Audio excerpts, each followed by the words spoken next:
It's the Stack Attack Fantasy Podcast, your one-stop shop to dominate fantasy baseball and football. Come get some.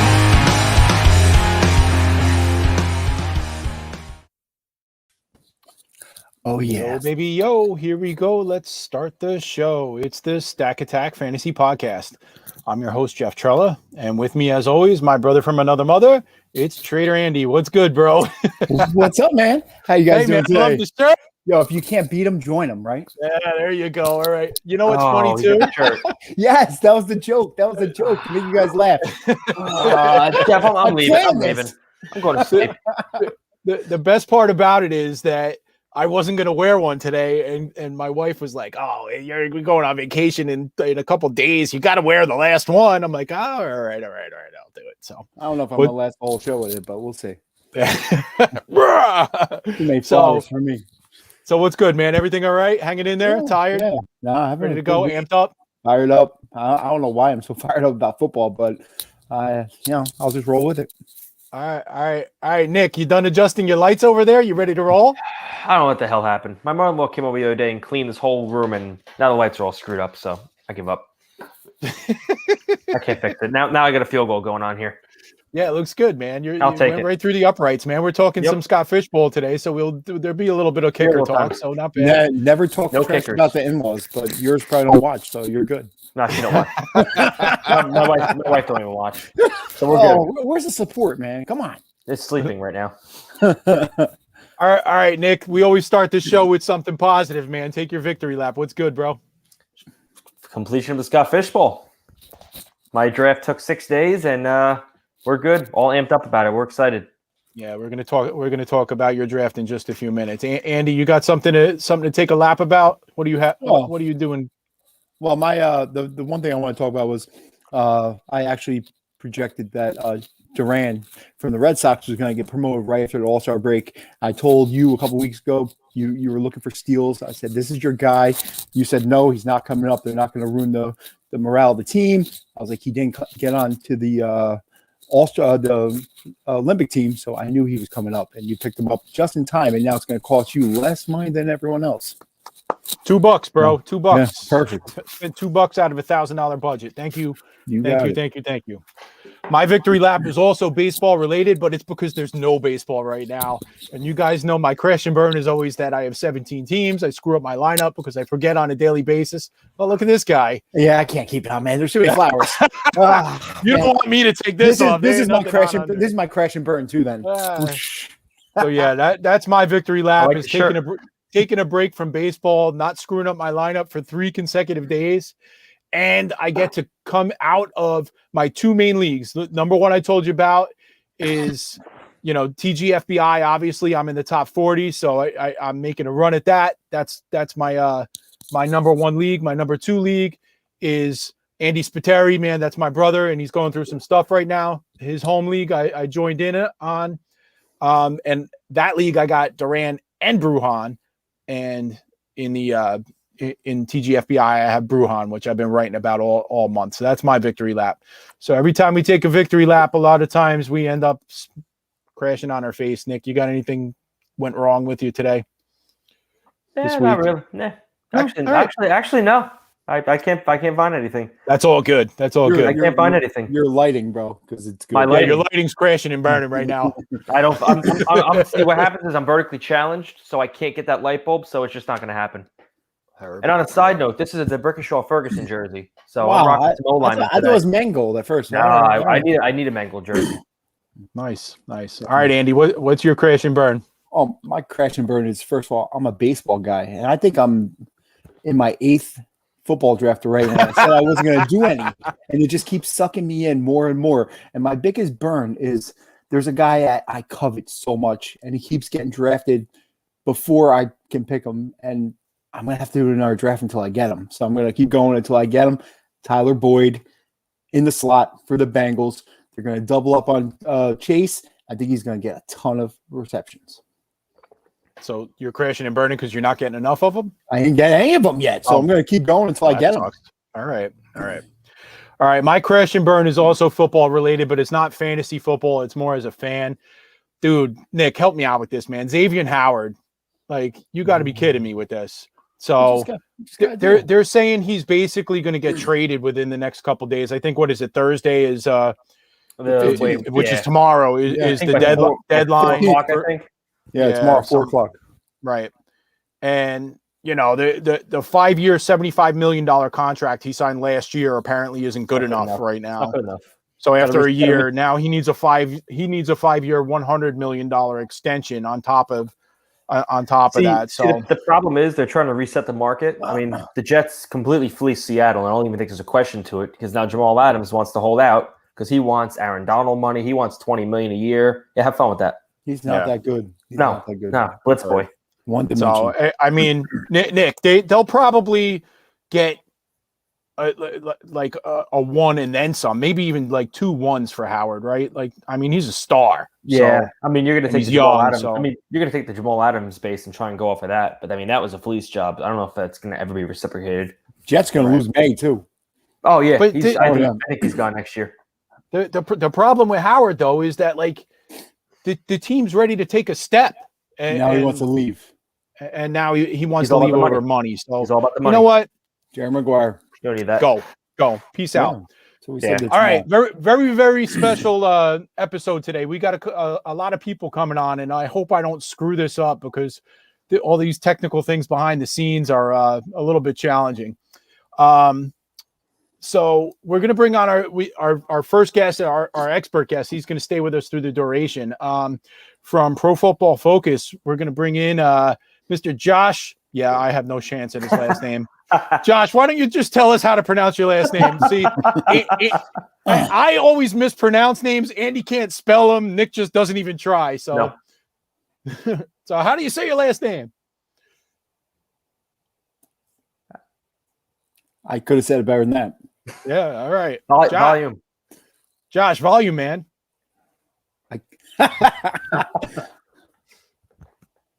Hello? Oh, boy. All right, Josh, I'm going to kick you out. Come back in, all right? Wait. Hey, we got him. Yeah, that'll do much better on the live stream than it will on the radio. He's still not talking. I can't. We'll get it. We'll make it work. Yeah. I don't know sign language, so I'm gonna do a Hulk Hogan. He's got the is it the mute on the side there? I don't know if that works. He muted himself. Oh no. That was my own doing. There we go. I thought it was because I switched mics, but no, that was me putting myself on mute. I apologize for that, guys. No problem. We really didn't want you to pronounce your name properly. So Yeah. all right. So Josh, why don't you introduce yourself to our listeners? Tell them what you do, where we could find your work, and then we're going to talk about your Scott Fishbowl experience. Sure. My name is Josh Liskowitz. I work for Pro Football Focus. I've been with him, I think this will be my 6th year, and I'm an analyst, so I'm grading games, college, NFL, and I also run the high school department, which we're kind of piloting, as you'll see in my Twitter profile, PFF_Josh. That's awesome. So you're going to be the go-to guy for Devy leagues, huh? I do dabble in Devy a little bit, yes. Yeah. But yeah, in particular, our what we do is so perfect for Devies, just because we have all that data ahead of time. I had a Devy a couple years ago that I drafted Jefferson. This is before his big blow up with Burrow. I drafted him early the year prior, knowing that he was going to be good. Just things like that we see ahead of time, just because we have all the data in front of us. Right. I actually entered my first Devy league ever last year, and it was associated with another site, and the commissioner left, so it folded, which I was kind of excited that it folded because I drafted Journey Brown in the first round and he retired. So my first ever Devy pick, and he's gone before he even freaking saw the field. So, all right, Josh, we're going to bring up your team here. Let's talk. Is this your first time in the Scott Fishbowl? Yeah, it's my first time. Awesome. So yeah, excited to be a part of it.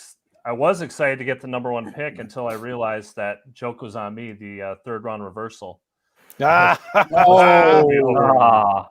But I'm pretty happy with the way my roster turned out. I had right off the bat. Obviously, I went Kelsey. That might be a surprise to some. I had prepped Not with me. Mox. No way, I had not prepped with Mox for Mahomes like all the previous 2 weeks, and then I started thinking about it a little bit more, doing actual studying, and it's like Kelsey gets basically double points for receptions and first downs. He's a cheat code. You got to take him there. So I just thought at that point, once I realized that, it was a no-brainer to take him 1 overall. Yep. I'm Team Kelsey all the way. Absolutely. All right. Are you nervous about your 2nd round pick though? Right now, there's some word out there today. Nick was telling me that they're looking into Deshaun Watson maybe. Yeah, we'll see on that. I don't know how that's going to pan out. There's so much that has to I don't think it will go in with Deshaun Watson. Obviously, he's got to clear up the legal stuff first, Yeah. but Miami was all over them from everything I'd heard. So I don't see any reason why they would be out of that, as well as Carolina. So they were the hot rumors the day before the draft. So we'll Right. see on that. I don't know how that's going to work. I mean, if I get burned on it, I get burned on it. But I was hoping there was some way Brady would fall there. He actually got pretty close. I want to say he went around 2.09. And then it was between Hurts and Burrow. I just wanted the upside. And I was perfectly happy to take Hurts, in part because I think, obviously you're getting some extra points with the running. And he's not a guy that turns the ball over a ton, which is a killer in this format. So I liked him a lot for that pick. All right.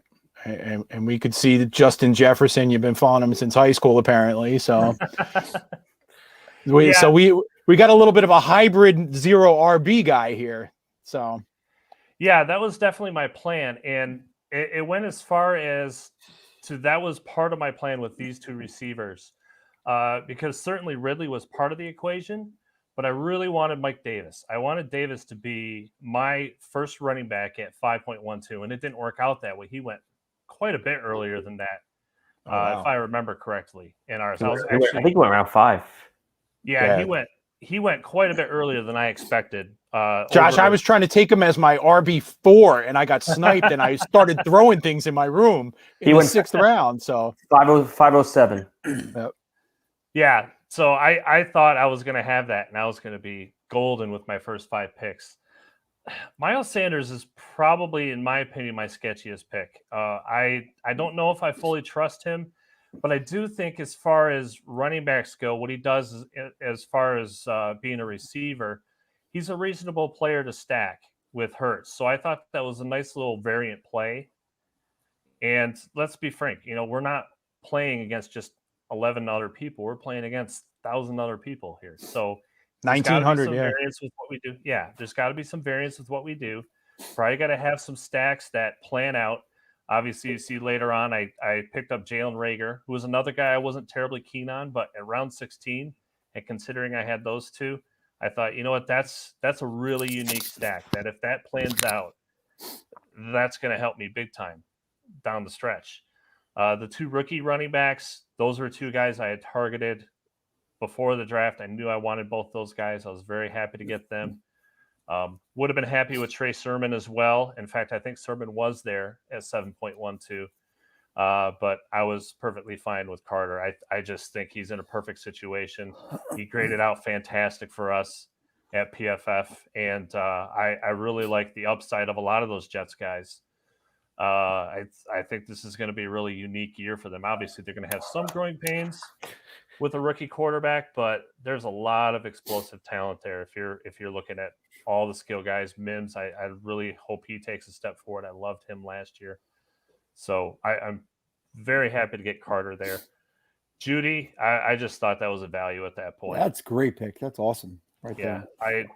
It's one of those things. I didn't want to be, while yes, I knew I wanted the 2 studs at wide receiver, I didn't want to be one of those owners that is every week scrambling to figure out who their 3rd wide receiver is. If this was a 2 wide receiver league with an extra flex, I might have done that a little bit differently, but I wanted to make sure I got a guy that I think is going to be a stud as my number 3 wide receiver. And so him falling there was perfect. Now, there were consequences to that. That made me fade my number 2 quarterback a little bit more. So my next 2 picks are obviously very sketchy. I think Cam's okay. Better than Jameis. Jameis, obviously, there's insane turnover potential. Hopefully, he gets the bulk of the load there. That's certainly part of the problem. And hopefully, Peyton gets him to stop turning the ball over. So we'll see how that pans out. But I think there's some upside with that pick. The other issue I've got at quarterback, as a result of these, is the fact that both Cam and Hurts have buys week 14. And week 14 is first week of the playoffs. Yep. So that was a real concern with me, and I really didn't want to get to that point. But at this stage, it was just a matter of, there really wasn't much else there. I'm not taking one Denver guy, hoping the other comes, only to watch, Rodgers get traded there, or Deshaun Watson get traded there, or they both be terrible because they're not very good. So I didn't want to do something like that. Yeah, I'm in the same boat. I have Tua as my number 2 quarterback, and paired him with Cam Newton as well. So same thing.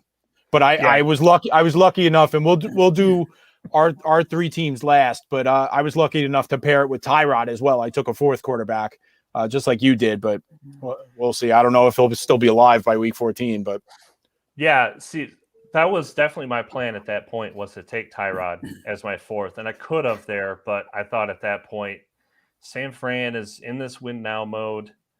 I just can't see them starting the rook right away. I think there's a way to do it, and I think he can be successful under this coach pretty quickly, but I think that's tough, and I think Jimmy's going to get quite a bit there. So I thought at round 13 that was a decent one. Awesome. And jumping back, obviously I've got the 2 tight ends there. I love the upside of those 2 guys. I wanted to stack a whole bunch of tight ends, and I think that's the wide receiver is very good too, but getting those tight ends like I did, I think that's probably about the strength of my roster. Awesome. Andy, anything jump out about his team that you love or hate? Well, the Judy thing I love. He's the best route runner on that team, and with Bridgewater at quarterbacking, and he likes to check down for the guys. yeah. But right now he's the guy. I'm sure he's going to do very well with Bridgewater. He did very well last year with nobody. Bridgewater's Michael Thomas, right? Yeah, exactly. Yeah. And Jimmy Garoppolo, I love that. I'm a Jimmy guy. I don't believe in this guy Lance yet. Round 4. You're gonna. Not yet. I think Jimmy's gonna. They're set up. They can win. They have some weapons. He could do something decent with them. They have a good ground game. I think he's gonna get the bulk of the playing time at the beginning of the year.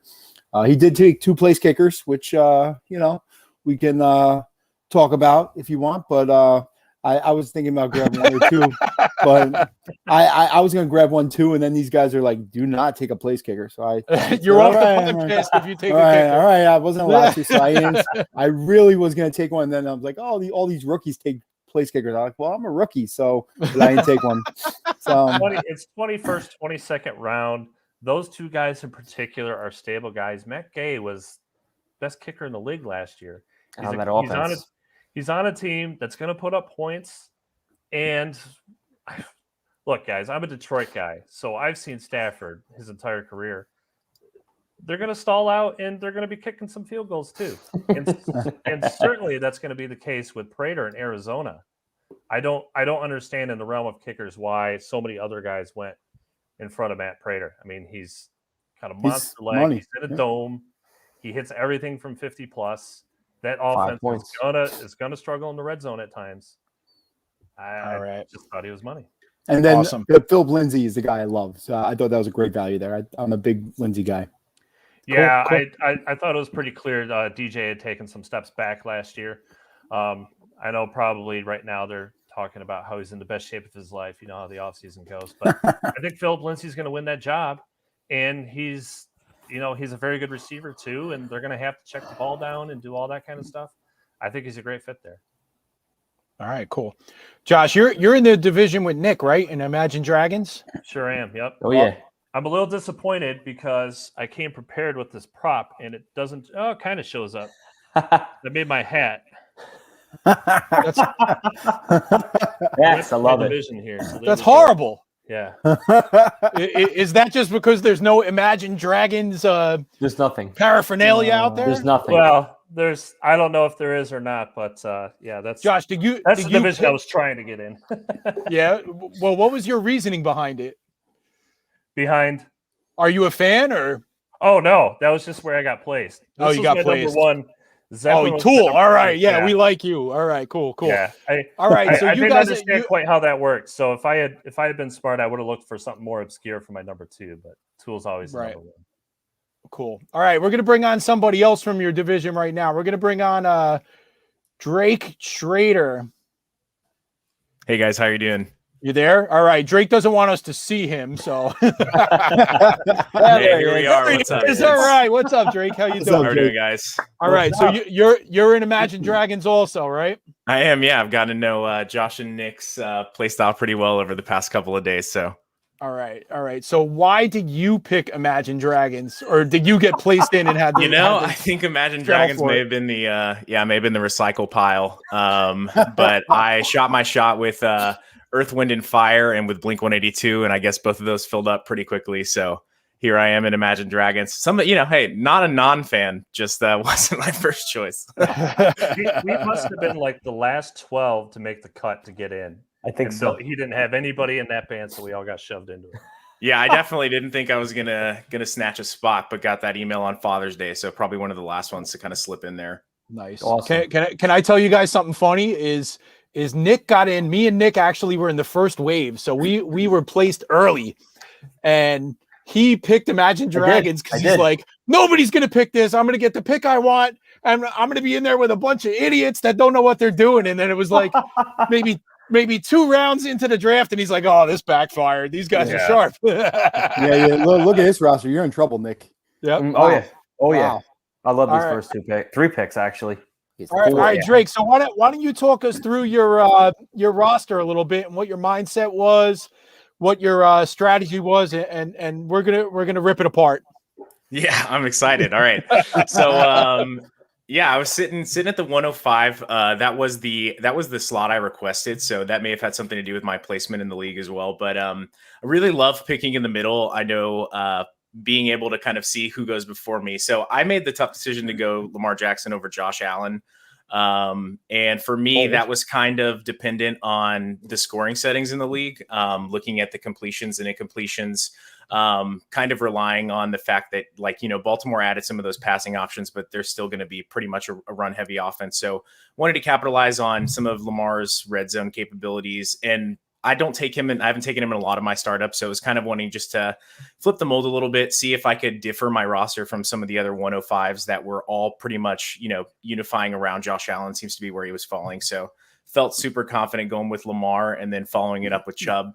Probably not everybody's first choice for their RB1 based on some of the things I've heard and seen on Twitter recently, just with the split share there with Kareem Hunt. But I think Chubb's a monster. I think the guy's one of the purest runners in the NFL. He's a blast to watch. And I think more than anything, I'm just excited to have a reason to tune in. I don't have any shares of him on any of my redraft or dynasties this year. So yeah, was really excited about having both of those clear, solid RBs for their team. Lamar being the RB1 in Baltimore, and felt pretty confident going that way instead of towards one of the other pocket passers. All right, nice. Andy, what's jumping out to you on his roster right now? Well, my favorite player I talked about in the beginning of the show, Tyler Boyd, round 10. That's an absolute steal. Yeah, that's nice. I love that guy. So I think you did very well. And you took some young hoes a little later. We'll talk about down the road. But Andy's always a fan of the young hoes. So But, I wanted to take a kicker. I had to get a kicker on the team, Nick, because they're eligible. Wanted to play the game a little bit, see if I could find a way to get creative. And I mean, at round 14 at that point, I'm trying to fill out the roster. I figured, with the way that Mike Davis kind of crumbled at the end of last year, I'm hoping that Atlanta has some issues in the red zone and Young Ho gets a couple of good field goals in. You got Gronk and Samuel. You did very well. I like the squad. I will say the biggest I've auto-picked Ferkser at 1508, and I definitely wouldn't have done that because I believe Ebron was still on the board at that point. So I would have liked to have paired Ebron with Roethlisberger just to get an additional tight end stack there, but I preloaded my picks and was in a meeting, and so that was the first time I realized how the preload process works and that it'll auto pick essentially if you have a draft queue loaded. So I was loading up just to have a pick pool, and it threw Ferkser in there for me, which was unfortunate. But I mean, I think after Julio being added to Tennessee, there's still some semblance of a role involvement there with the tight end. So nice. I like it. Josh, what's your take on this team? Two guys in particular you took that certainly I wanted. I was really hoping with my fading my number 2 quarterback that some of you with 2 already would fade some of the other guys. So I really wanted Ben. As bad a football player as he's become right now, let's not mince words. He's bad right now.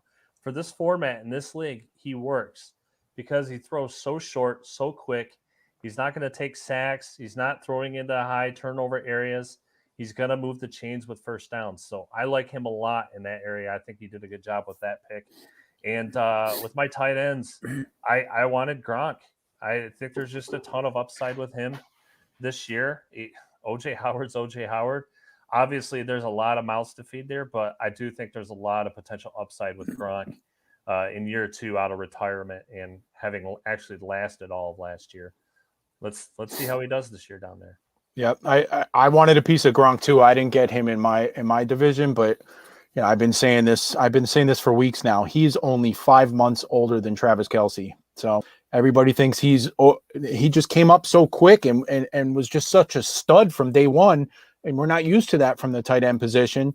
So it caught us off guard, and it seemed like he fizzled out and his career was over. But he's still young. I mean, he's got some juice in there. So, Nick, I know you picked from the 10 like I did and Andy did. So there probably wasn't too much sniping going on in this one. But anything jump out on this roster that either hurt you or that you really like? I love, again, he took Tyler Boyd. I love Michael Pittman this year. Curtis Samuel is another one I was looking at in the round 12 range, but I think Curtis Samuel is going to be a monster in that offense. Fitzpatrick doesn't check down. He goes for it, and I think Samuel is going to really add to that offense. Cool. All right, Drake, man, I really appreciate you coming on. I see you're an up-and-coming comedian, huh? Yeah, working on it here in Chicago as things are kind of slowly opening up. So, yo, Drake, real quick, what? Before you go, because we have a regular that is on our show every week and watches us and everything. What's up with your screen name, man? What's up with the pigeon? Is there something wrong with the pigeons? Yeah, everyone's got something with the pigeons. I'm going to bring on Scornful Pigeon versus Pig Bird Jet Fan and see if we can have a fight. Yeah, man, birds aren't real. No, it was that's my coffee out. It's been my like username since I don't know, like an Xbox randomization back in elementary school. So kept it with me, gamer tag, basically Twitch handle, all the stuff. So kind of figured might as well lean into it a little bit.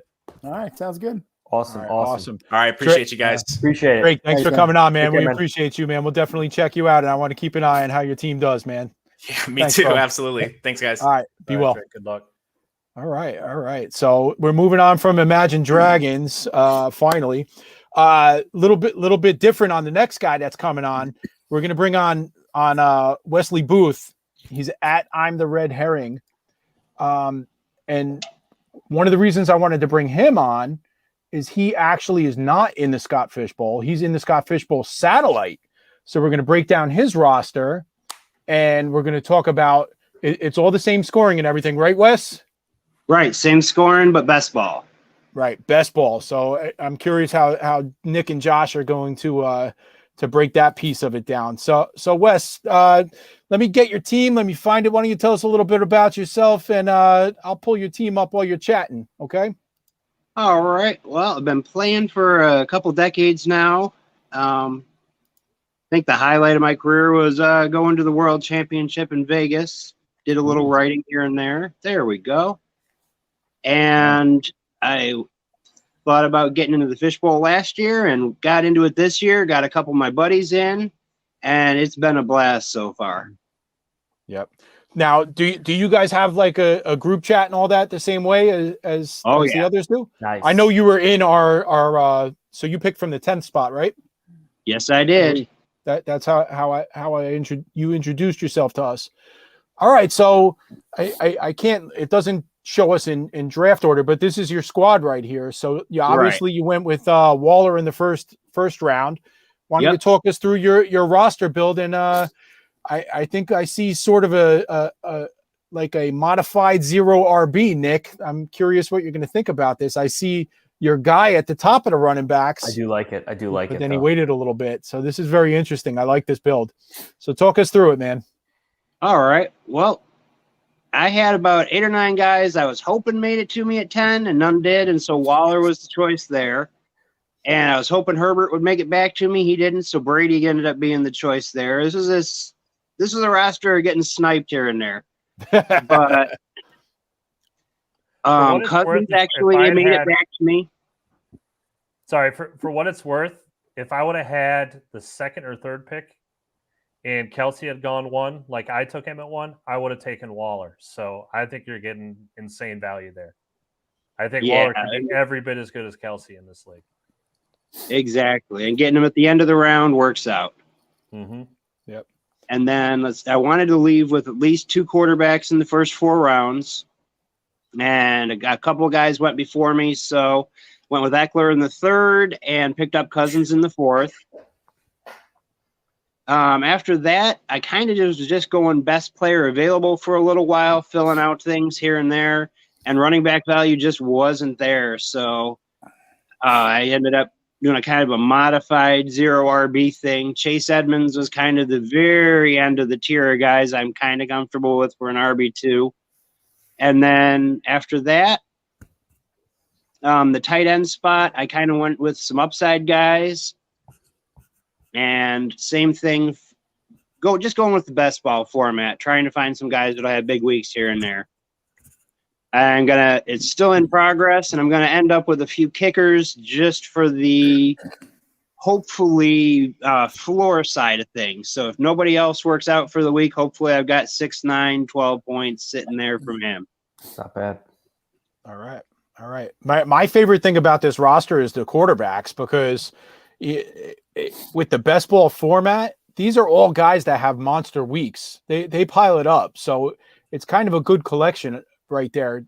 Every one of them is going to have a couple of 4 touchdown games. So I kind of like what you did there. Hopefully it works out with the 2 guys having the same bye week. We'll see what happens there.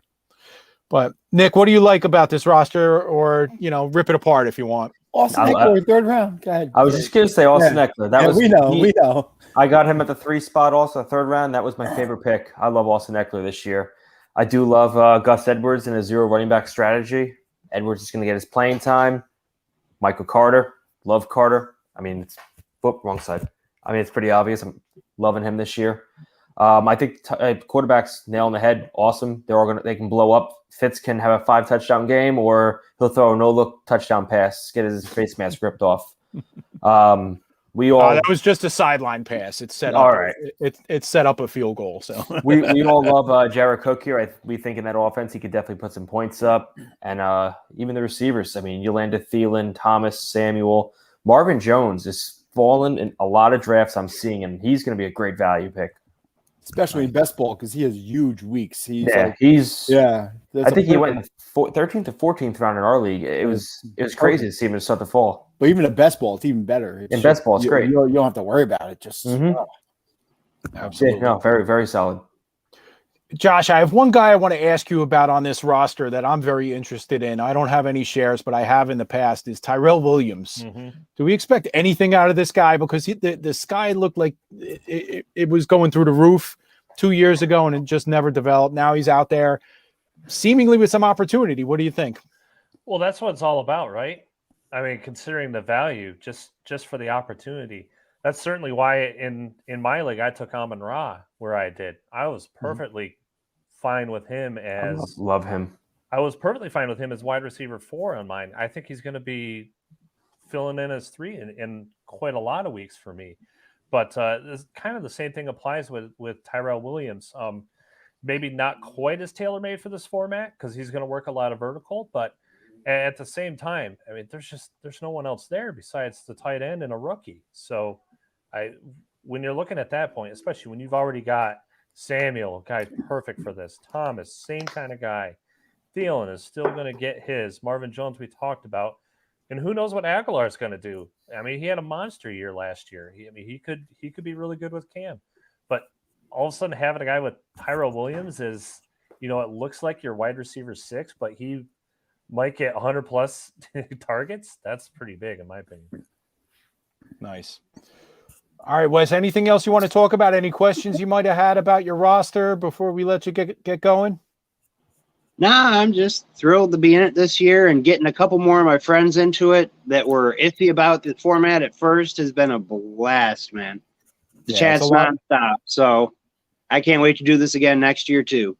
Awesome. And the thing too is this year, I was in the satellite last year. This year, if you win your division in the satellite, you get an automatic invite to the main event for next year. Yeah, sweet. All right. That makes it easy. All right, Wes, we appreciate you, man. Keep in touch. Let me know how the roster finishes out. We'll keep in touch with you through the season, okay? All right. Have a great night, guys. All right, Thank you, man. Appreciate you. All right. That was kind of fun talking about the satellite. That was different. Let me who we got next? Andy, this is your guy. I'll let you say hello to him, all right? We're gonna bring Mitch in.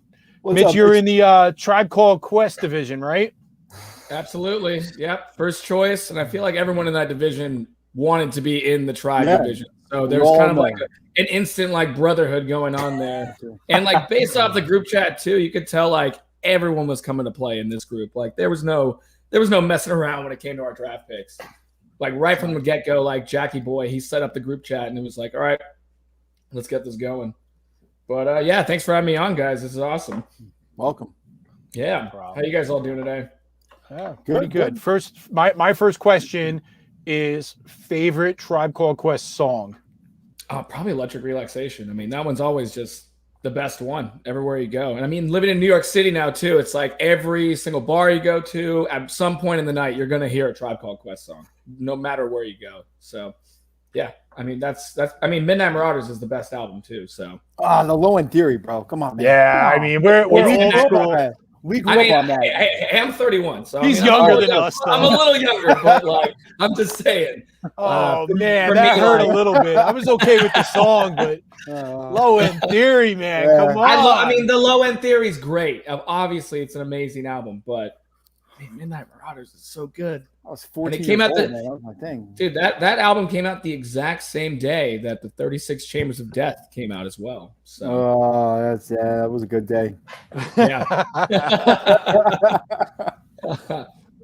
All right, Mitch. It's great to have you on, man. You picked from the 4 spot. I picked 4th in the 10 spot. Yeah.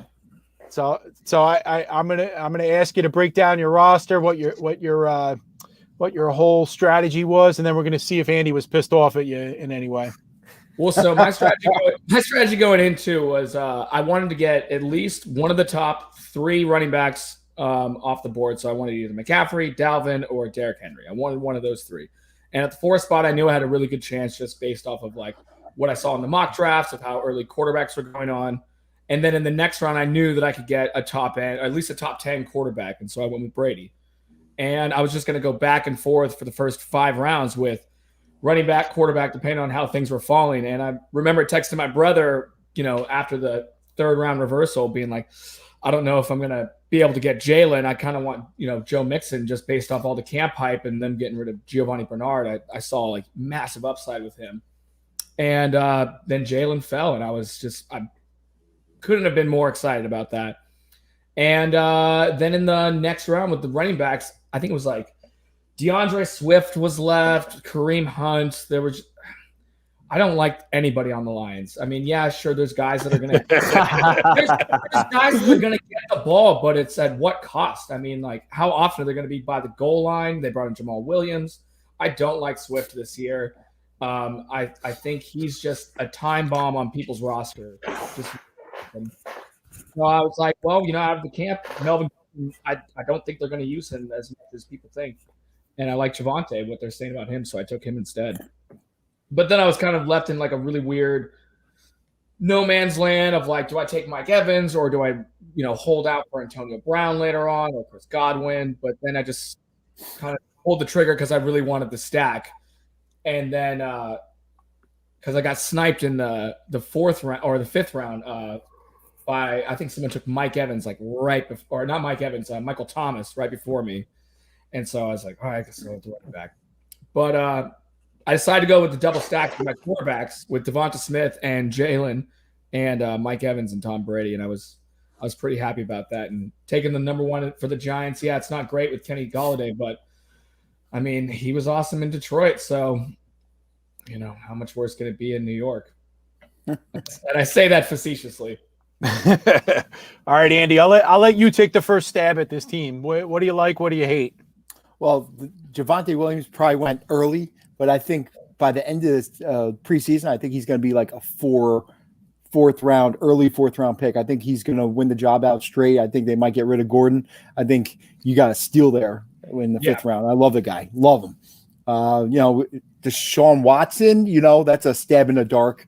He could be a superstar. It could be a wasted pick, but you know, if he has his legal problems out of there and goes somewhere where he can play, I think it could be a good pick. But it was something I was trying to stay away from. I just didn't want to go with the issues there. Now, he did I like the roster straight down. Probably a little, you know, I'm not gonna say it's better than mine, but it's close. It's really good. He's got a lot of good values. He really hit a home run in the later picks with some of these running backs and wide receivers. So. You know, and I'm a Paris Campbell guy. I just think if he could stay on the field, he's gonna be a stud. Dude. I know Dude. He killed us in DFS. He killed us in everything. Like we had like a monster lineup, and then like he breaks his hamstring and stuff, and he's out. So it just he went out killed like us. Yeah, what a jerk! How dare he tear his ACL? Like, how dare Selfish. We had him at like Cost me 1%. $50, man. Yeah. Overall, I think he did good, man. It looks good, and you know, just you know, he's starting off his podcast too, and that's how we connected as well too. So we're awesome. You know, we're gonna keep in touch, and we're gonna work together a little more. So awesome. Nick, what jumps out to you on this roster? I think it's solid. I mean, Javonte Williams, Paris Campbell jump out. I love his round 15 pick, Hubbard. I can't pronounce names. I think we saw last year what Mike Davis did when CMC went down. If CMC goes down this year, I mean, he's clearly league winner right there. Yeah. He's going to be an RB1 right away. Yeah. I mean, they have no quarterback in Carolina, but I mean, they have a good running back, so we'll see what happens. But outside of that, I mean, I like the 2-2 pick. Chris Herndon was my round 22 pick. It's worth a shot. I mean, I think Herndon, last 3 games last year, I think he was posting 17 points a game. So maybe he gets it right. If he doesn't, I'll put Kenny Yeboah in. I mean, the Jets can't be any worse this year. I mean, now that Adam Gase is gone, you can't be worse. You just can't. The Gase effect's gone. I mean, you're going to see everyone just instantly become a lot better. Exactly. Right. I agree with what you said about Chuba, and that's one of the things I'm focused on this year on my SFB 11 team was what I call premium handcuffs, guys that are going to be potential RB1 or high-end RB2s if put into the position of being, you know, with an injury that they're in the main role. And I think Ahmed's another one of them. As a Dolphin fan, I could tell you he's more explosive than Gaskin is. And he could potentially take that job. I wouldn't rule it out. There's always going to be some kind of timeshare, and they got Brown now as well. But he's somebody that could come up huge if things break his way. Josh, what jumps out to you on this roster? Yeah, I think the Deshaun Watson gamble is a good one to take at that point, especially when you already have 2 quarterbacks that should be putting up a pile of points. I really like him there. Fournette was a guy that I definitely was after and just couldn't quite fit him in, mainly because I was chasing QB2s because I faded that so much. No pun intended, but it hurts me to see Hurts go 4.04. Fourth, yeah, and you got my second. I was noticing that. Yeah, I took him at 2.212, and he was the next guy, wasn't he, Nick? It's all about the board. I mean, a lot of these boards fall differently. Yeah, I mean, he was not getting beyond a couple picks beyond me, so I had to take him where I did, and I was happy to. But 404 is incredible value there. And what everyone else said about Paris Campbell, it was pretty clear. And I happened to, just luck out and grade Indy the first couple of games last year. I graded them live for PFF. And it was pretty clear to me before that injury that Paris Campbell was on his way to an absolutely monster season. Yep. So he was another guy I wanted. And round 13, I think that's huge value. He really does have like wide receiver 2 value, in my opinion. Dude, he has so many Tampa Bay Buccaneers. He'd have an illegal lineup on DraftKings. Wow, I just noticed that. Yeah, I mean, That's a good call, too. I'll tell you this too about You only got 5 guys. They can go home. I mean, their offense was just so good at the end of the year. Yeah. But the Leonard Fournette pick, that was one of my longer picks that I was actually on my phone for, because it was like between him and Antonio Brown that I was just really kind of weighing my options on that. Just because, I mean, Brown, I have him on my dynasty squad, and I remember last year watching him into the playoffs, he was getting like 11 to 12 targets a game toward the end of the year. I mean, he was having monster numbers. And I just was like, I got Evans already. Why not, get some more running back depth just in case, because injuries are just so much more prevalent in that position. And I really liked what I saw with Leonard Fournette and that value. So I snagged him up. And then literally the next pick was Antonio Brown on an auto pick. So Nice. Yeah, I mean, you look at the rest of that running back room in Tampa, and they just as Fournette is, I mean, the rest of that room is not very good. They're not receiving guys. Neither of those other 2 guys are. The rookie last year from Vandy, they couldn't get him on the field because he couldn't figure out what his assignments were. I mean, maybe he'll take a step this year, and he's the best athlete of those guys, but no, I think Fournette's a really sneaky play at that point. Definitely. So you're not in on Gio Bernard this year then?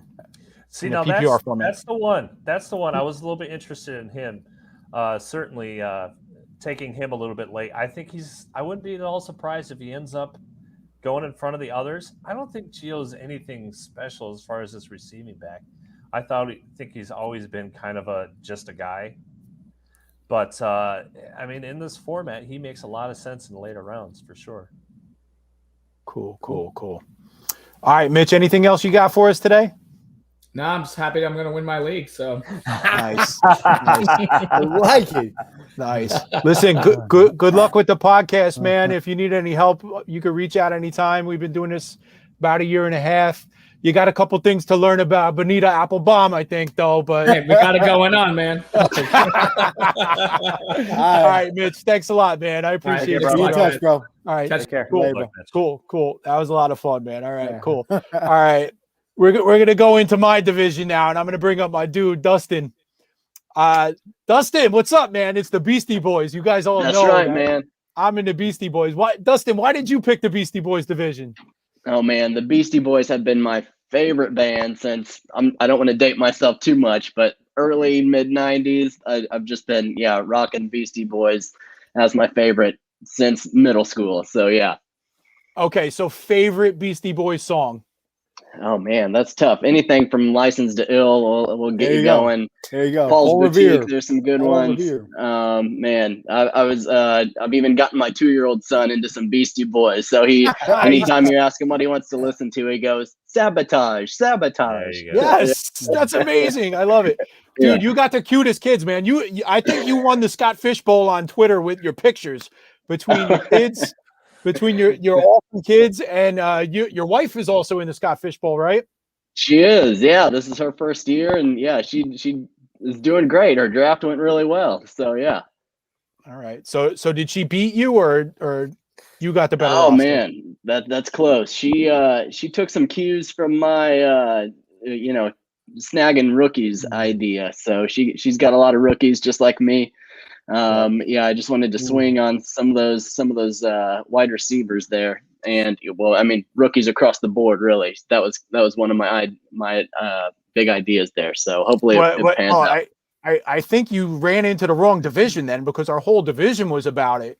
I know. In case you guys don't realize, Josh, Dustin and we're not only in the Scott Fish Bowl, we're in the Scott Fish division.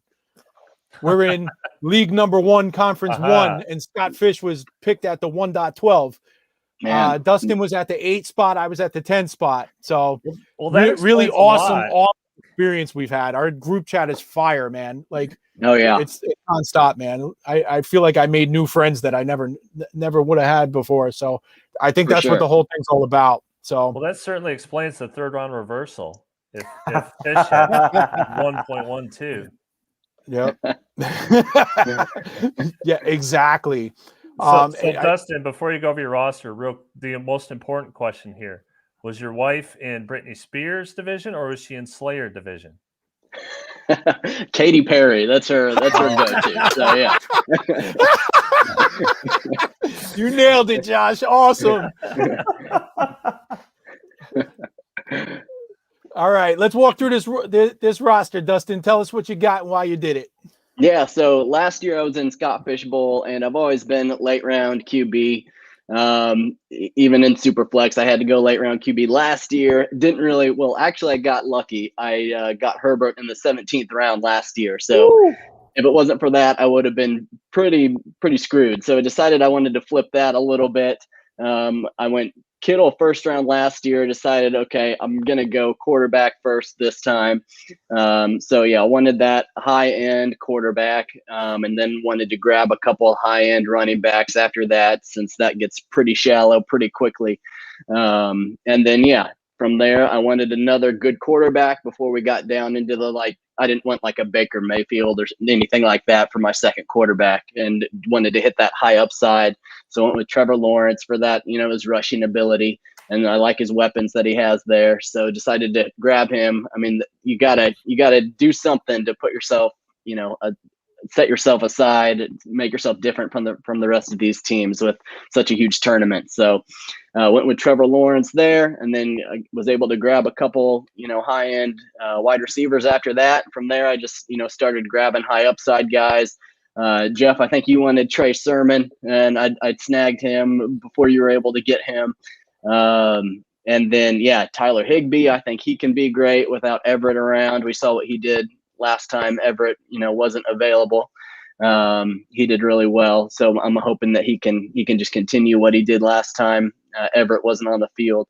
And then, yeah, I just started hitting a bunch of, rookie wide receivers, filling in with some running backs where I could, trying to build up my running back, portfolio there a little bit, as much as I could. But yeah, I just wanted to, swing for the fences there. And I feel like taking a swing on those rookies is, one of the ways that you can try to exploit some inefficiencies in the market, just not knowing how they're going to perform in the NFL. I mean, we've got a baseline for all these other players, how they've performed in the NFL past years, but with the rookies, we don't know what they're going to do. So, yeah, hoping for the upside there in some of those rookies.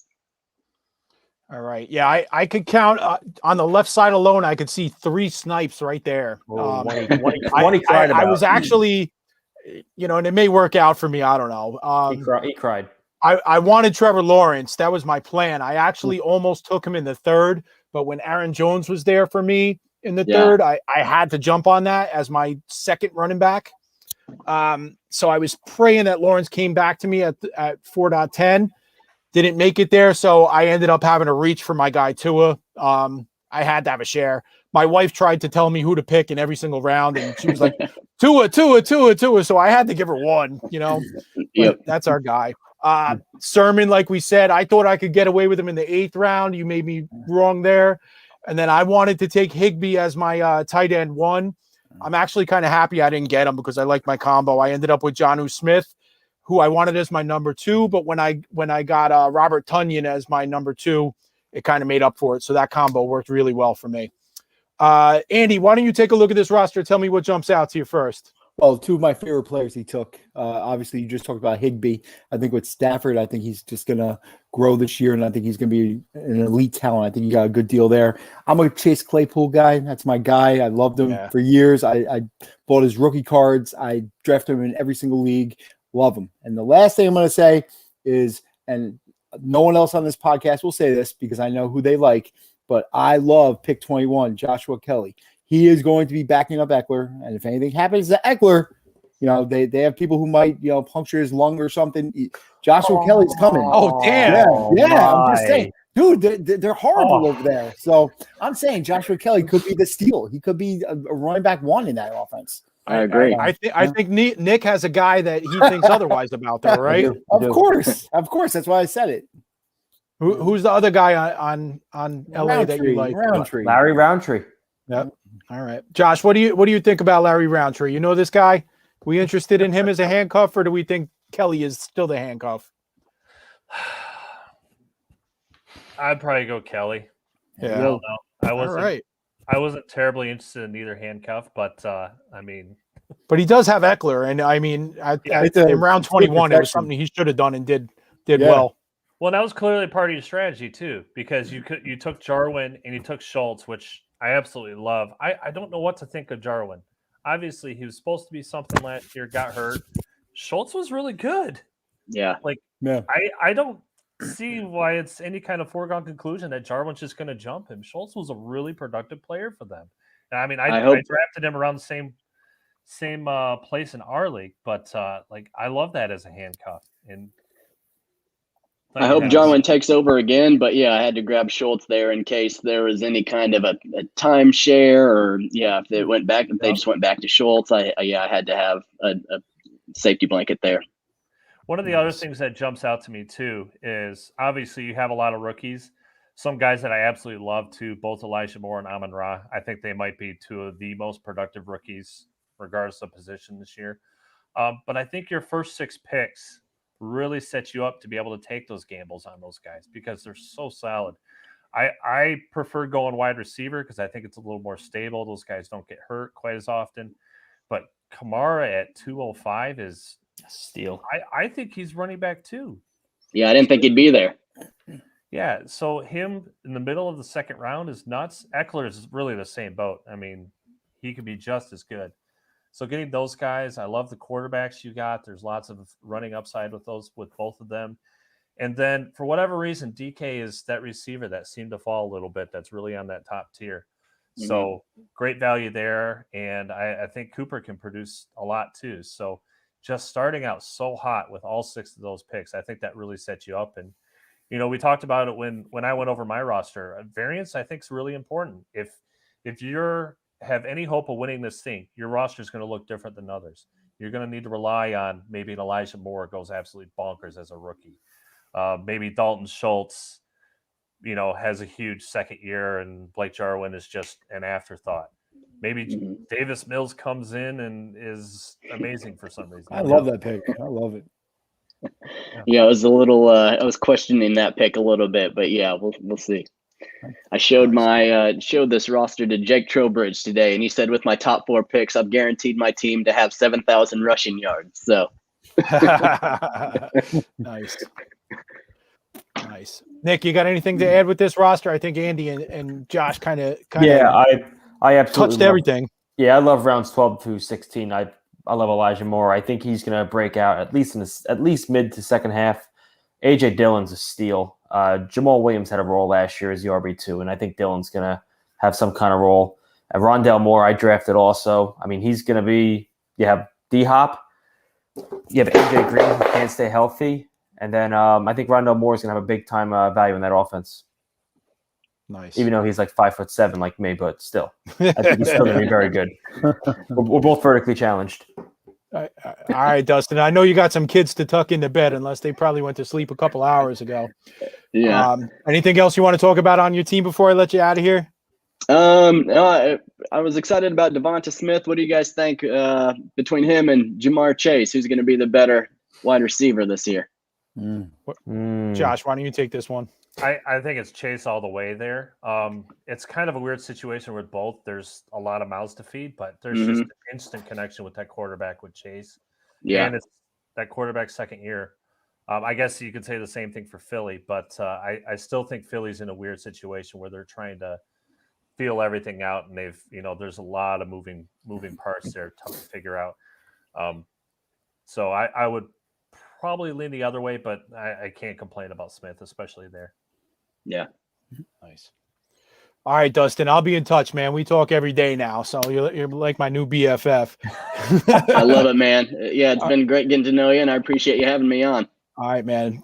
We'll check you out later, man. No sleep till Brooklyn, bro. Peace. All right. All right, we're going to bring on our last guy here is Mr. Pigbird Jet fan. Another bird. All right, we're going to bring on our last guy here Turn your radio off. Is Mr. Pigbird Jet fan. How you doing there, fellas? Gonna bring on our last guy here. What are you doing? Turn your radio off. Is You can't Mr. Pigbird Jet fan. All right, can you hear me? Yeah, like Now I don't can't you know? hear you. No, That's don't you know that's step one? You're a Jet fan, so you're obviously a local guy. WFAN, the first thing they tell you is, "Hey, turn your radio down in the background," right? Oh my goodness! Listen, It's Mike, not I was letting me gonna, I was hear a word gonna. you say, so maybe I'll just have to depart gracefully, and hopefully I can hear what you think about my team. Sorry, guys, technical difficulties. Oh, you can't hear us? You can't hear anything. Oh my goodness! Oh, no. All right, All right. Mike, go out and come back in, and we'll see if we could get you. Okay? He can't hear you. All right. Good Good I'm gonna point. take that for a bladder break. All right, I'm going to bring up his team, and we'll start talking about it. Stepped off. Can you hear me now? Yeah, I can hear you, buddy. Can you hear me? His team and we'll Yep. start talking about it. Stepped off. Can you hear me now? No, he got his radio Yeah, I on. can Jeff. hear you, buddy. Can you hear me? Oh God. Okay. Stepped off. All right. And I got to mute this guy, man, but I feel bad because he was going to be watching anyway. This is our number one fan. Mike, I'm going to kick you out. Come back in, all right? Hit the link and come back in and see if it works. Holy cow. Okay. He's not done yet? No, I pulled this up yesterday, so Okay. Still, even yesterday, that would have driven me Okay. nuts. He's not being done that yet? slow. No, he still got his radio on. No. yeah. All right, Mike, you got to go. Sorry. All right. So Josh, let's talk about this team. This is our guy. We actually Scott gave us an entry to give away, and we did a 100-yard dash with it, and this is the guy that won it. So I kind of sweat his team a little bit, man. I'm impressed with it. I like it. You know, I would have liked to have seen a better running back too, but the way that this broke down with the Travis Kelce lineup in the beginning, I kind of like it. What do you think, Josh? I want to see how that whole draft turned out because this is absolutely Any better? bonkers. Like Travis Kelce, still getting him at 6 overall is nuts. I know there No, are a bunch I hear nothing. I failed you. We can hear you. Yo, you All right. Oh, yeah, You that can doesn't check us out tomorrow, Mike, and you'll be able to hear us rip you apart. So, all right, go on, Josh. I'm Yeah. sorry. Burrow 4.06. He was 2.11 in ours. Stafford was long. He was much earlier than that. He's a third-round pick. McLaurin, he probably went somewhere around there, but he's still ridiculous value. Mike Davis, I talked about wanting him at 5.12. 7.07 he went. Yeah. So I'd love to see how this whole draft went because some of these is just bizarre how he was able to get them. I think it's a great build. I think as far as his running backs, you mentioned needing a running back too. I actually think Mike Davis is that. I think I like Davis better than Etienne. Etienne's such an unknown. I don't know what we're going to get out of him. He might be a great pick, but it could be a 50-50 timeshare and who knows? So I love Mike Davis at 707 though. Yeah, I got nothing to say negative about this, man. I love this team. Very, very, very solid. Yep. Yeah, I think he might have beat both of us. The Well, quarterbacks are good. Everything's pretty decent. Yeah, got the McLaren. two quarterbacks in the first 4 picks is the goal, and he did it. Yeah, he did good. I like Right. DJ Chark. DJ Chark is it's a really good value. I think he's gonna work well with Lawrence. That's some big value on Antonio Brown too, isn't it? Isn't that a little late for him? Pig. Uh-oh. He's on his phone. Maybe he pocket dialed you. I'm enjoying this. This is fine for YouTube. It's absolutely horrible if you're listening to this on Spotify or something. But this is hilarious, man. I'm enjoying it. You there, Pig? I'm here. All right. we got it. All right. We said a couple good things about your roster. So can you see it on the screen? I can see it there. It's a beautiful roster, don't you think? Yeah, at least for a rookie. You can stop walking. I mean, I understand you're on your phone. Why are you walking around the house? There's no answer to that question. Yeah. So talk us through what your intentions were here and your strategy. You didn't fail us, man. I think you built a better team than me. I pulled your team up yesterday, so I might have cut off a couple of picks. So if you could fill us in on anything after round 15, if you remember, we'd appreciate that. Okay, yeah. There's a couple extra guys. I'm just going to walk to grab the piece of paper, although I know that's a bad thing. So starting off, I was afraid to start off, without getting a good running back, and I was afraid to fall behind the quarterback. And my thought was, if I'm going to fall behind anywhere, let it be wide receiver. So I think I might be a little overly weak at receiver, but I pass up Kelsey. You're killing me, Mike. Hold it up close. Mute him. Yeah, in our league, Aaron Jones was sort of the best I could do for number 2. I know Jeff Hughes was available. All right. He's killing us, man. Mike, we love you. You got to get the hell out of here. We'll talk to you another time, man. All right, man. That's a good team. I'm pretty happy with it.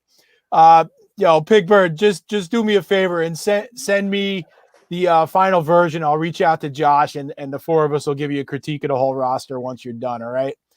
Appreciate you. All right, Nick, you had an article come out last night about zero wide receiver. I did. So why don't you talk to us a little bit about what your theory is with zero wide receiver this year? I have a feeling Josh might take a little umbrage to your strategy. So I'm a big running back guy. All my success, at least in home leagues, is just running back. I go sometimes 2 running backs in a row, 3. I mean, it all depends on the value. But I mean, you look at last year's top 10 receivers coming into pre-draft, and you look at the final 10, and I think at least half jumped in. Like you had both Seattle receivers, Justin Jefferson jumped in there. I know Allen Robinson was just on the outside of the top 10.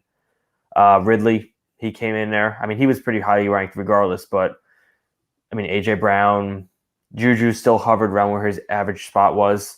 But I found a big drop off from the running backs. Once you get past the Alvin Kamara 8,000 point Week 16 championship game, there was a big drop off from at least running back 3 to 12. That was decent, but after that, you're talking committees, you're talking everything. I mean, I have no problem taking a receiver early, but I won't start until round 3 from now on. Josh, how do you find yourself building rosters this year? Again, not necessarily in the Scott Fish Bowl, but in let's say a regular PPR league with 1 quarterback. Yeah, it certainly depends on the format. I'm going to change based on that. But in general, in PPR, I do want backs high, but at the same time, running backs get hurt. They get hurt all the time. How many people lost immediately last year because they took Christian McCaffrey? Everybody that did that. There. I took Barkley. Yeah. 2 years in a row. Same deal. Running backs get hurt. They get hurt often. Their backups come in and can play. So, I mean, I guess you can handcuff a lot of them, but I don't know how much you want to devote to that. Plus, here's the other kicker for me. Rookies can play too. That's why I was high on guys like Javonte Williams, because I know I could take him later, even though I think he's going to play a ton. Michael Carter, perfect situation for him, where there's not a real threat on that roster, and he's going to be later. Trey Sermon, another situation where he's going to be available a little bit later. I'd rather take the stability of knowing that these top wide receivers, the Jeffersons of the world, Ridleys, Michael Thomas, that I feel stronger about their stability. Obviously they could get hurt too, but they're not seeing the same wear and tear on every single down that backs are. So with my higher picks, I guess it's you could call it a conservative approach. That's fine, but I'm banking on the young guys a little bit later at running back as opposed to taking the guys that have been there and have accrued 400 carries the last 2 seasons. But you could also counterpoint what you just said. The first name out of your mouth with stable wide receivers was Justin Jefferson, and he was a 0 wide receiver guy last year. So he became that stable force from the back end of the draft as well. Sure. Yeah. I mean, but I think even last year it was easier to pick him out as a wide receiver that was going to put up big numbers. Yeah. Just because the opportunity was there. I mean, we talked about Amon-Ra earlier as kind of could be that sneaky guy this year. So it's easier to pick those guys out. But going forward, I just think a guy like that, like I'm more likely to look more towards him. Yeah, and I think another one that kind of jumped out of nowhere too, and I thought nothing of it, was Robbie Anderson. I think he finished in the top 20 receiver rankings, and his final ADP was, I think, at the beginning ADP was like 180.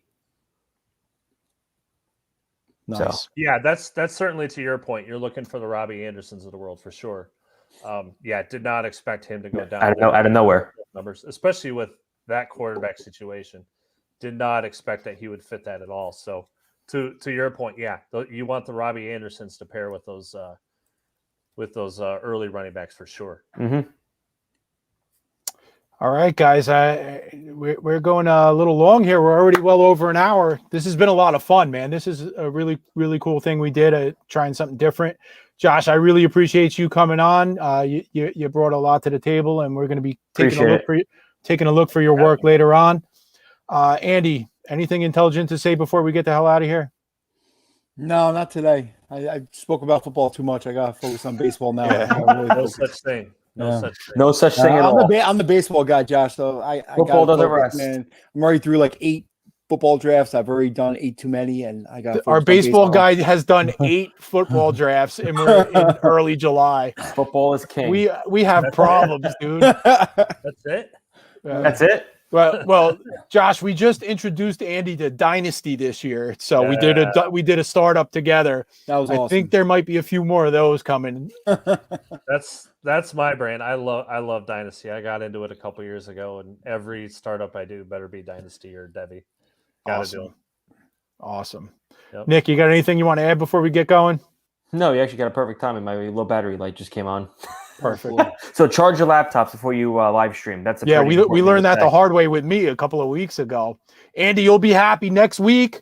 We're actually changing to Monday, I believe it is, because I'm going to be in Jamaica on Wednesday. Woo. So we're going back. It's going to be a baseball only episode. We have a big guest, one of my favorites. The Hall of Famer legend Lenny Melnick is going to be on with us. Next Monday, I don't know the time exactly. I think he goes to bed kind of early. So no, he's up late. We got to figure that out. He's up late. He shows up late on Sundays at like 12 o'clock for the fantasy alarm. So he's good. He's good. Cool. So. All right, guys, it's been a pleasure. I'm Jay Trella 20. He's AMAC 22NJ over there, and Mimi, the first man in the history of Twitter, and at PFF_Josh. Josh, we really appreciate you, man. Thanks for everything today. Thank you. Thanks, Josh. Check us out. Appreciate you guys. Peace.